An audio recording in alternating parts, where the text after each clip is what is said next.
لیکن یہ جو سامری کے بارے میں ایک مت مشہور ہے نا کہ وہ کوئی جادوگر تھا، جادوگر نہیں تھا وہ، نہ اس نے کہیں کلیم کیا کہ میں جادوگر ہوں، ایک شعبدہ باز تھا وہ، جس نے سیدنا موسیٰ علیہ نبینا وعلیہ الصلاۃ والسلام کے کوہ طور پہ جانے کے بعد ان کی امت کو، ظاہر ہے کہ وہ آپ علیہ السلام کے صحابہ کرام ہی تھے، فتنے میں مبتلا کر دیا، اس حال میں کہ ان کے اپنے چھوٹے بھائی، بلکہ بڑے بھائی، منصب نبوت کے اعتبار سے چھوٹے تھے، عمر میں ان سے بڑے تھے، سیدنا ہارون علی نبینا وعلیہ الصلاۃ والسلام، وہ بھی ان میں موجود تھے۔ اس کے باوجود اس نے اس قسم کا فتنہ ان میں ڈالا کہ وہ قوم بنی اسرائیل جو ہے وہ اس فتنے کے اندر مبتلا ہو گئی۔ آپ کو یہ پتہ ہے سورۃ البقرہ کے سٹارٹ ہی میں شروع کے 4 رکوع تو پورے قرآن کی دعوت کا خلاصہ ہیں، اس کے بعد 5ویں رکوع سے لے کے آن ورڈ مسلسل 9 رکوع جو ہیں وہ بنی اسرائیل کی ہسٹری ہے کہ کس طریقے سے بنی اسرائیل کے اندر خصوصاً سیدنا موسیٰ علیہ نبینا وعلیہ الصلاۃ والسلام کی جو مبارک زندگی میں اہم ترین واقعات ہیں ان کو اللہ تعالیٰ نے اجمالاً کور کیا ہے۔ پھر ان کی ڈیٹیلز جو ہیں وہ آگے چل کے سورۃ الاعراف کے اندر آئیں، سورہ طٰہٰ کے اندر، سورہ قصص کے اندر اور کئی صورتوں میں، لیکن ٹاپ آف دا لسٹ جن میں یہ ڈیٹیلز آئی ہیں وہ سورۃ الاعراف ہے، سورہ طٰہٰ ہے، سورہ قصص ہے۔ سورہ طٰہٰ تو آلموسٹ آپ سمجھ لیں کہ اس کا اسلوب وہی ہے جس طرح کہ سورہ یوسف کا ہے۔ قرآن حکیم میں سورہ یوسف ایک یونیک صورت ہے اس اعتبار سے کہ ایک ہی پیغمبر کی بایوگرافی ہے، اس سے ملتی جلتی اگر کوئی اور صورت ہے قرآن میں تو وہ ایک ہی ہے، وہ سورہ طٰہٰ ہے جس میں سیدنا موسیٰ علیہ السلام کی بایوگرافی آئی ہے، لیکن سارے واقعات ظاہر اس میں بھی کور نہیں ہیں، وہ سکیٹرڈ فارم میں ہیں۔ سورۃ البقرہ میں ذکر آیا، سورۃ الاعراف کے اندر ذکر آیا، سورہ طٰہٰ میں، سورہ قصص میں، سورہ الشعراء میں۔ تو یہ جو سامری کا واقعہ ہے یہ سورہ طٰہٰ کے اندر ڈیٹیل کے ساتھ آیا ہے۔ قرآن حکیم کا یہ جو پورشن ہے اس کی ہم آیات کور کر لیتے ہیں۔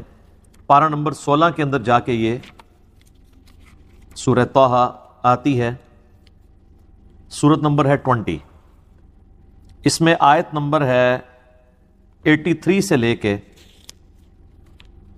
98 تک، اس میں یہ پورا واقعہ ہے۔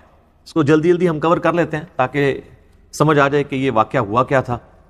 سورۃ البقرہ میں تو اس کا اجمالاً ذکر ہے، صرف اتنا کہ یہ جو لوگ مرتد ہوئے تھے جنہوں نے بچھڑے کو رب مان لیا تھا ان کی سزا اللہ تعالیٰ نے یہ مقرر کی تھی کہ ان کو قتل کیا جائے گا۔ تورات میں اس کا ذکر ملتا ہے کہ یہ 3000 کے قریب لوگ تھے۔ اب ظاہر ہے وہ ٹیمپرڈ فارم میں ہے، بعض اسرائیلی روایتوں میں 70,000 ہے، بعض یہ ہزاروں کی تعداد میں تھے جو ایک دن میں قتل کیے گئے تھے، اور ہر قبیلے والے کو کہا گیا تھا کہ وہ اپنے قبیلے کے اس بندے کو قتل کرے جس نے یہ کفر کیا ہے۔ بلکہ سورۃ البقرہ میں آیا کہ تمہارے رب کے حضور تمہاری توبہ کا طریقہ ہی یہ ہے کہ تم اپنوں کو قتل کرو، ہر قبیلے والے اپنے اپنے قبیلے والے ان لوگوں کو قتل کریں جو مرتد ہو گئے تھے۔ دوسروں سے کرواتے تو پھر وہ قبائلی تعصب جنم لے لیتا، چونکہ 12 قبائل تھے، اور اس میں الفاظ ہیں کہ تم اپنوں کو قتل کرو، تو وہ اپنوں جو ہے وہ با محاورہ بات ہو رہی ہے کہ اپنے قریبی لوگوں کو خود قتل کرو۔ بعض نے کہا کہ اپنوں سے مراد ہے کہ خود اپنے آپ کو قتل کرو، وہ کہتے ہیں جی انہوں نے زمین میں تلواریں گاڑ لیں اور اس کے اوپر اپنے آپ کو گرا لیا، تو یہ ایک دور کی بات ہے، اس طریقے سے اپنے آپ کو قتل کرنا ایک مشکل کام ہے۔ تو وہ اپنوں کو قتل کرو مراد یہ کہ اپنے قبیلے کے لوگوں کو قتل کرو، تو یہ قتل مرتد کی سزا تھی، اور اس میں الفاظ ہیں سورۃ البقرہ میں کہ یہ تمہارے رب کے حضور تمہاری توبہ کا ذریعہ ہے۔ باقی ڈیٹیل واقعہ کہ یہ کیوں ہوا تھا سورۃ الاعراف میں بھی ذکر ہے، لیکن جس شان کے ساتھ سورہ طٰہٰ میں آیا نا اور کسی صورت میں نہیں۔ آیت نمبر 83 سے، اعوذ باللہ من الشیطان الرجیم، وما اعجلک عن قومک یا موسیٰ، اے موسیٰ تجھے کس چیز نے عجلت میں ڈالا کہ تو اپنی قوم کو چھوڑ کر میرے پاس آ گیا۔ اس میں بھی آگے آئے گا، سورۃ الاعراف میں بھی آیا کہ اللہ تعالیٰ نے ان سے وعدہ کیا تھا 30 دن کا کوہ طور پہ ملاقات کا، یعنی ان کی آپ سمجھ لیں وہاں پہ پوری ٹریننگ ہونی تھی، اور یہ واقعہ ہے جب وہ بنی اسرائیل کو لے کر نکلے ہیں اور وہ سمندری جھیل عبور کی ہے، وہ کئی ایک جھیلیں تھیں جن کو اب جوڑ کے نہر سوئز بنا دی گئی ہے، اور اس کے بعد یعنی بنی اسرائیل جو ہے فرعون سے نجات پا چکے ہیں اور وہ شام کی طرف جا رہے ہیں، اور راستے میں کوہ طور پہ یہ معاملہ ہوا کہ اللہ تعالیٰ نے انہیں بلایا اپنے پاس 30 دن کے لیے، پھر بعد میں بڑھا کے اسے 40 دن کر دیا۔ اسی سے وہ تبلیغی جماعت والوں نے بھی چلہ نکالا ہے نا کہ حضرت موسیٰ علیہ السلام کا بھی، اور وہ چلہ اور تھے، یہ چلہ اور، ٹھیک ہے جی، اس لیے کہ وہاں پہ تو کتاب اللہ سکھائی جا رہی ہے، یہاں علماء کی کتابیں سکھائی جاتی ہیں۔ تو حضرت موسیٰ علیہ السلام کے ساتھ جو وقت مقررہ طے ہوا تھا نا، حضرت موسیٰ علیہ السلام ظاہر ہے اللہ کے ساتھ اپائنٹمنٹ ہو، وہ تو ایک ایک لمحہ ان کا کس درد میں اور کرب میں گزرا ہوگا، تو موسیٰ علیہ السلام وقت سے پہلے ہی چلے گئے وہاں پہ کوہ طور پہ. لیکن اللہ تعالیٰ تو آپ کو پتا ہے اپنے معاملہ، اللہ کا تو کوئی رشتہ دار نہیں ہے جو ہم بار بار بات کرتے ہیں. حتیٰ کہ سورہ یونس میں ہے کہ اللہ تعالیٰ فرماتا ہے یہ کبھی ہوا ہی نہیں ہے کہ ہم کسی قوم کے لیے عذاب کا فیصلہ کر دیں اور وہ عذاب اس سے ٹال جائے سوائے قوم یونس کے. اور وہ اس لیے کہ یونس علیہ السلام نے اللہ تعالیٰ کی وحی کا انتظار کیے بغیر اپنا وہ علاقہ چھوڑ دیا تھا. تو یہ جو یونس علیہ السلام کی اجتہادی خطا تھی، اس ڈیبٹ کو اللہ تعالیٰ نے ان کی قوم کے لیے کریڈٹ بنا دیا کہ عذاب کے آثار نمایاں ہو گئے. لیکن چونکہ یونس علیہ السلام پہ وحی نہیں آئی تھی تو وہ آیا وہ عذاب ٹل گیا. حالانکہ اللہ تعالیٰ ماتا ہے نہ اس سے پہلے نہ اس کے بعد کبھی نہیں ہوا کہ عذاب ٹلے، چونکہ پیغمبر نے اجتہادی خطا کی، اس کا بینیفٹ ان کی امت کو مل گیا. لیکن موسیٰ علیہ السلام کے کیس میں پیغمبر نے اپنے حق میں بہتری چاہی کہ میں اپنے رب کے پاس پہلے چلا جاؤں. تو اس ڈیبٹ، اس کریڈٹ کا جو ڈیبٹ ہے وہ اس اعتبار سے امت کے اوپر پڑ گیا، ان کے اوپر خود بھی اس اعتبار سے کہ ان کے لیے تو ٹینشن تھی نا کہ ان کی قوم گمراہ ہوئی ہے. تو یہ وہ الفاظ ہیں وَمَا أَعْجَلَكَ عَنْ قَوْمِكَ يَا مُوسَىٰ، اے موسیٰ تجھے کس چیز نے اجرت میں ڈال دیا تیری قوم کے بارے میں. قَالَ هُمْ أُولَٰئِ عَلَىٰ أَثَرِي وَأَعْجِلْتُ إِلَيْكَ رَبِّي لِتَرْضَىٰ. انہوں نے کہا کہ اے اللہ میری قوم میرے پیچھے نقش قدم پہ چلتی آ رہی ہے، وہ بھی میرے تک آ پہنچے گی، اور میں نے یہ جو اجرت اختیار کی تو اے میرے رب تیری رضا چاہنے کو، میں تو جلدی تیرے پاس آنا چاہتا تھا. اور آپ کو پتا ہے اسی موقع پہ یہاں تو نہیں ہے، سورۃ الاعراف میں ہے کہ انہوں نے اللہ تعالیٰ کی زیارت کی بھی تمنا کر دی تھی کہ اللہ میں تجھے دیکھنا چاہتا ہوں. تو اللہ تعالیٰ نے فرمایا کہ اس پہاڑ کی طرف، کوہ طور کی طرف دیکھ، اگر یہ قائم رہتا ہے نا پھر تو سوچنا تو مجھے دیکھ سکے گا. اور وہ پہاڑ جو ہے وہ ریزہ ریزہ ہو گیا اللہ تعالیٰ کی تجلی کی وجہ سے، اور اس کے انڈائریکٹ مشاہدے کی وجہ سے موسیٰ علیہ السلام بے ہوش ہو گئے. یہاں پہ وہ واقعہ سکپ ہے، لیکن وہ اسی 40 والا جو 40 دن کا چلہ آپ اسے کہہ لیں، اس کے اندر ہی یہ ہوا تھا. قَالَ فَإِنَّا قَدْ فَتَنَّا قَوْمَكَ مِن بَعْدِكَ وَأَضَلَّهُمُ السَّامِرِي. تو پھر اللہ تعالیٰ نے فرمایا کہ بے شک ہم نے تیرے بعد تیری قوم کو فتنے میں ڈال دیا ہے، آزمائش کے اندر، اور انہیں سامری نے گمراہ کر دیا ہے. اب ظاہر گمراہ تو سامری نے کیا ہے اور اللہ تعالیٰ کہہ رہے ہیں میں نے فتنے میں ڈال دیا. اس طرح کی جتنی قرآن پاک میں آیات ہیں نا جن کے اندر آیا کہ اللہ تعالیٰ گمراہ کر دیتا ہے، اس سے مراد یہ ہے کہ وہ لوگ خود گمراہی کمانا چاہتے ہیں تو اللہ تعالیٰ کی ڈیوائن مور ان کے اوپر لگتی ہے.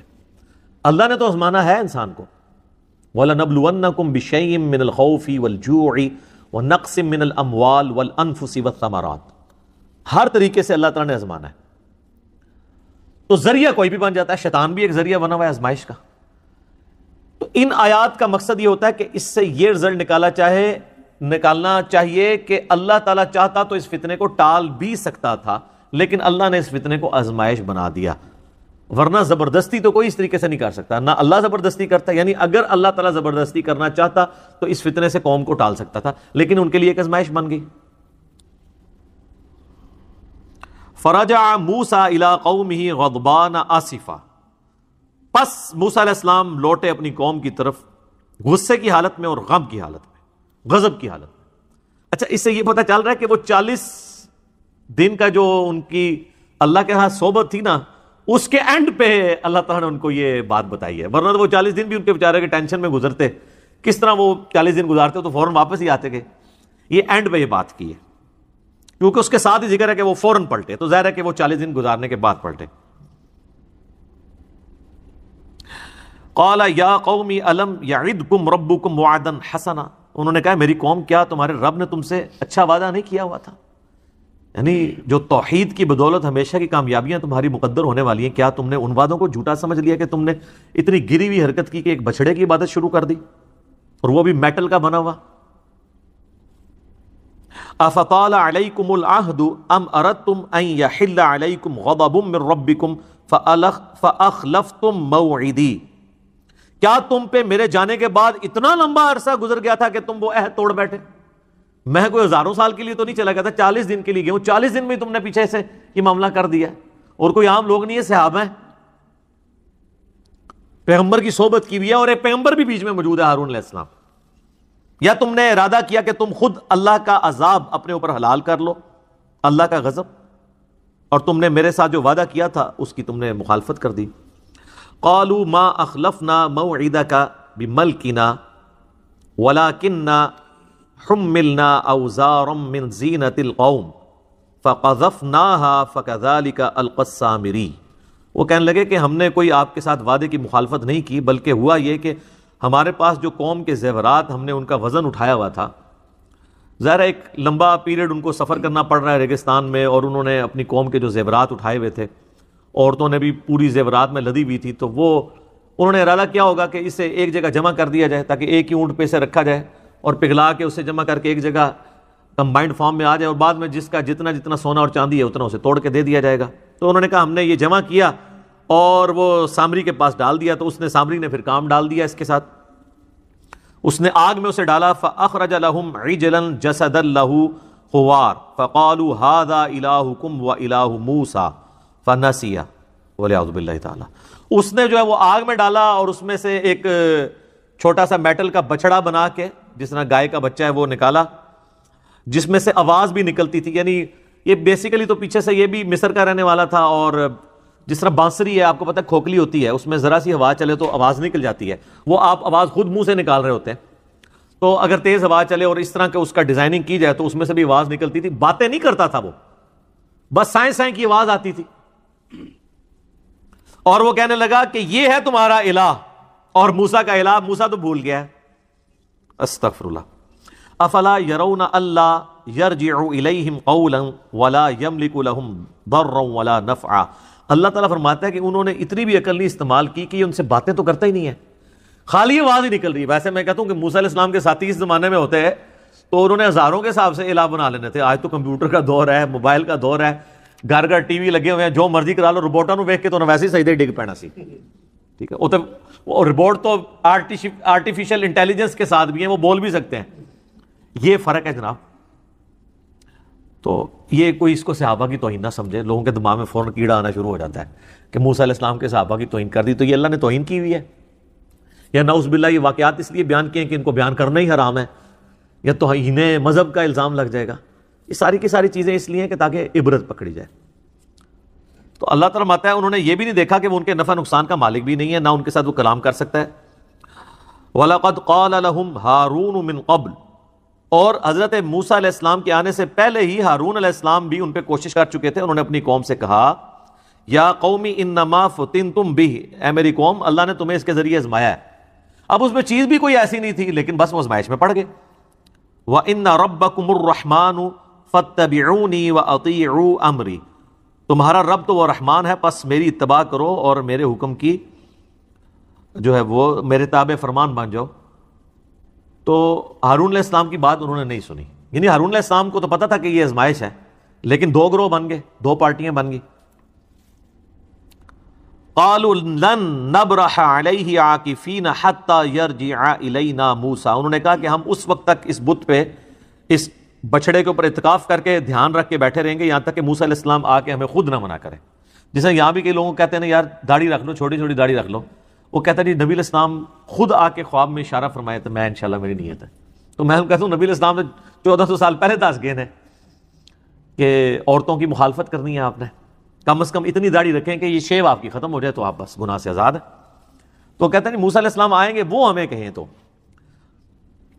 قال یا ہارون ما منعک اذ رأیتم ضلوا. اب موسیٰ علیہ السلام نے تو انہوں پتا ہے پھر غصہ جلال, انہوں نے کہا پہلے تو میں ذرا اپنے بھرا نے پوچھا کہ میں تیری ڈیوٹی لا کے گیا تھا, تو کیا کیتا ہے؟ اے ہارون تجھے کس چیز نے منع کیا کہ تو اپنی قوم کو اس طرح گمراہ ہوتے ہوئے دیکھتا رہا؟ اللہ تتبعن, کہ تو میرے پیچھے ہی آ جاتا مجھے بتانے کے لیے کہ تمہارے ساتھیوں نے پیچھے کام پاتا ہے. افعصیت امری, کیا تو نے میرے حکم کی نافرمانی کی؟ قال یا ابن ام لا تأخذ بلحیتی ولا برأسی. انہوں نے کہا اے میرے ماں جائے, یعنی ایک محاورتاً بات کہ ہم دونوں کی ماں ایک ہے, یعنی ہم سگے بھائی ہیں آپس میں, مت کھینچ میری داڑھی اور میرے سر کے بالوں کو.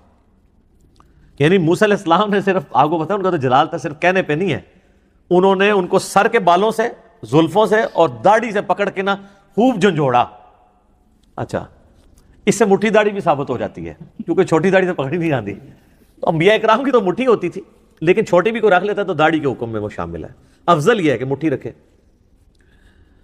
تو اے میرے بھائی میری داڑھی اور سر کے بالوں کو چھوڑ دے. انی خشیت ان تقول فرقت بین بنی اسرائیل ولم ترقب اولی. انہوں نے کہا کہ مجھے یہ ڈر ہوا کہ تو مجھے یہ نہ کہہ دے کہ تو نے جو ہے وہ میرے جانے کے بعد بنی اسرائیل میں تفرقہ بازی ڈال دی ہے, اور میرے جو تمہارے ذمہ میں ڈیوٹی کر کے گیا تھا تم نے وہ ڈیوٹی نہیں پوری کی. کہ ان کو یہ بھی خطرہ تھا کہ میں اگر نکل جاتا ہوں پیچھے حالات مزید نہ خراب ہو جائیں, تو میری موجودگی سے کم از کم میرے حامی جو ہیں وہ تو ایٹ لیسٹ اس کام سے رکے رہیں گے نا. تو موسیٰ علیہ السلام یہ اجتہاد کر رہے تھے کہ تمہیں مجھے آگے بتانا چاہیے تھا. ان کا اجتہاد یہ تھا کہ میں نکل جاتا آپ کو بتاتا اور پیچھے سے کام خراب ہو جاتا, تو آپ نے پھر مجھے کہنا تھا کہ تو ادھر سے نکل کیوں آیا, تو ہوتے ہی رہنا سی, میں آ ہی جانا سی, میں 40 دن واسطے گیا تھا. تو اچھا اس سے یہ بات پتہ چلی کہ اجتہادی معاملات میں پیغمبروں میں بھی اختلاف ہو سکتا ہے. یہ اجتہاد ہوتا ہے جس میں آپ دو رائے رکھ سکتے ہیں. قال فما خطبک یا سامری. اب موسیٰ علیہ السلام جو ہے نا اصل مجرم کی طرف ہوئے کہ ہاں بھی سامری تو سنا بھی, تو ایک کام پایا. قال بصرت بما لم یبصروا به فقبضت قبضة من اثر الرسول. وہ کہنے لگا کہ میں نے ایک ایسا منظر دیکھ لیا تھا جو باقی لوگوں نے نہیں دیکھا, کہ میں نے جو رسول فرشتہ یا موسیٰ علیہ السلام خود ہی جا رہے تھے, شاید جبرائیل علیہ السلام ساتھ ہوں, یعنی یہ اس کی سٹوری ہے. اس پہ بھی اب علماء کا اختلاف ہے. کئی علماء کا موقف یہ ہے کہ یہ اس نے ایک فرضی سٹوری بتائی ہے اپنے اس کو چھپانے کے لیے, کیونکہ جو آواز نکل رہی تھی وہ تو ہوا سے نکل جاتی ہے, یہ نہیں ہے کہ اس سے کچھ ہوا. بعض کہتے ہیں نہیں فزیکلی ہو سکتا ہے کہ اللہ تعالیٰ نے اس قوم کو فتنے میں ڈالنا تھا, تو جبرائیل علیہ السلام کے گھوڑے کے جو جہاں جہاں پاؤں لگ رہے تھے وہاں کے اس نے کوئی مٹی اس میں سے اٹھا لی. فَنَبَذْتُهَا وَكَذَلِكَ سَوَّلَتْ لِي نَفْسِي. تو بس اس نے اس میں اس کو ڈال دیا. وہ کہتا ہے یہ میرے جی نے مجھے یہی پٹی پڑھائی تھی. قَالَ فَاذْهَبْ فَإِنَّ لَكَ فِي الْحَيَاةِ أَن تَقُولَ لَا مِسَاسَ. تو موسیٰ علیہ السلام نے اسے بددعا دی کہ نکل جا, دفع ہو جا ادھر سے, اب پوری زندگی یہ تیری سزا ہے کہ تو لوگوں سے یہ کہے کہ مجھے کوئی نہ چھوئے. اس کو اللہ تعالیٰ نے ایک بیماری لگا دی. بعض کہتے ہیں جزام کی بیماری تھی, اور ایسا جزام لگا, کوڑ کا مرض ہوا کہ اگر اس کو کوئی ہاتھ ٹچ کرتا تھا نا تو اس کو بھی تیز بخار ہوتا تھا, اور جو ہاتھ لگاتا تھا اس کو بھی تیز بخار, یعنی اسے بھی اس اذیت سے گزرنا پڑتا تھا. تو ہر وقت اس کی زبان پہ یہ ہوتا تھا مجھے کوئی ہاتھ نہ لگائے, مجھے کوئی ہاتھ نہ لگائے. یعنی اس کے ہاتھوں نے جو غلط کام کیا تو اللہ تعالیٰ سے یہ سزا اس پہ مسلط کر دی پوری زندگی کے لیے. وَإِنَّ لَكَ مَوْعِدًا لَن تُخْلَفَهُ وَانظُرْ إِلَىٰ إِلَٰهِكَ الَّذِي ظَلْتَ عَلَيْهِ عَاكِفًا. اور ان کا کہ بے شک تیرے ساتھ جو وعدہ ہے نا اس کی کوئی خلاف ورزی نہیں ہوگی, دنیا میں بھی عذاب آخرت کا بھی عذاب ابھی تیرا باقی ہے. اور اب دیکھ کہ میں تیرے بنائے ہوئے اس جھوٹے الہ کے ساتھ کیا کرتا ہوں جس کے اوپر تم لوگ اعتکاف کر کے بیٹھے ہوئے تھے. لَنُحَرِّقَنَّهُ ثُمَّ لَنَنْسِفَنَّهُ فِي الْيَمِّ نَسْفًا. میں اس کو آگ لگاؤں گا اور اس کی راکھ جو ہے سمندروں میں خشکیوں میں بکھیر دوں گا. یعنی وہ جو بچڑا بنایا ہوا تھا اس کو وہ ختم ہی کر دیا, وہ زیور بھی ان سے جاتے رہے. ظاہر یہی کچھ ہی ہونا چاہیے تھا جو کچھ انہوں نے کیا. انما الہکم اللہ الذی لا الہ الا ہو. تمہارا الہ تو نہیں ہے مگر وہی ایک اللہ, صرف وہ ایک اللہ جس کے سوا کوئی معبود نہیں ہے. وسع کل شیء علما. اور اللہ تعالیٰ نے اس نے, اللہ یعنی وہ ہستی ہے جس کے علم کی وسعت نے ہر چیز کو گھیرا ہوا ہے. کذالک نقص علیک من انباء ما قد سبق. اے نبی علیہ السلام اس طریقے سے ہم آپ کے اوپر وہ واقعات بیان کر رہے ہیں جو آپ سے پہلے گزر چکے ہیں. وقد آتیناک من لدنا ذکرا. اور بے شک ہم نے آپ کو اپنی طرف سے ایک نصیحت والی چیز یعنی قرآن عطا فرمایا. یعنی یہ نبی علیہ السلام کے نبی ہونے کی دلیل ہے کہ آپ علیہ السلام کی پیدائش سے 1400 سال پہلے کا یہ واقعہ ہے. حضرت موسیٰ علیہ السلام کا یہ جو پورا واقعہ ہے, اور وہ نبی علیہ السلام جنہوں نے کوئی دنیاوی تعلیم حاصل نہیں کی ہوئی, اس کے باوجود ان واقعات کو ٹینیس ڈیٹیل تک ایکوریسی کے ساتھ بیان کر رہے ہیں. یہ نبی علیہ السلام کے نبی ہونے کی دلیل ہے.